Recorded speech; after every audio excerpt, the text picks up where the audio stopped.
एक अहम खबर से आगाह करते चले, महकमा एंटी करप्शन सरगोदा ने मौजू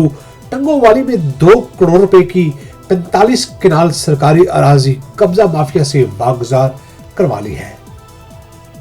तफसीलात के मुताबिक Babar Rehman Waraich regional director anti corruption Sargodha को बाज़ाओ जराये से मालूम हुआ था कि मौजू टंगोवाली चक नंबर 17 में सरकारी अराजी पर अरशद कलियार नामी शख्स ने महकमा माल के अफसरान की मिली भगत से कब्जा किया हुआ था और वहां पर डेरा और फसलें काश्त की हुई थी, जिस पर regional director anti corruption Sargodha ने इस मामले की तहकीकात का हुक्म देते हुए inquiry Tasawwar Abbas Bosal assistant director anti corruption Sargodha के सुपुर्द की। दौरान इंक्वायरी रिकॉर्ड की मुकम्मल छानबीन की गई और मौका को मलाहत किया गया, जिससे मालूम हुआ कि अरशद कलियार ने महकमा माल की मिली भगत से 45 किनाल सरकारी अराजी पर कब्जा कर रखा है,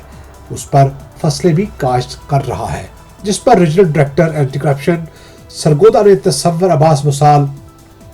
असिस्टेंट डायरेक्टर एंटी करप्शन को हुक्म दिया कि जिला इंतजामिया से मिलकर कब्जा माफिया से यह जमीन वागुजार करवाई जाए।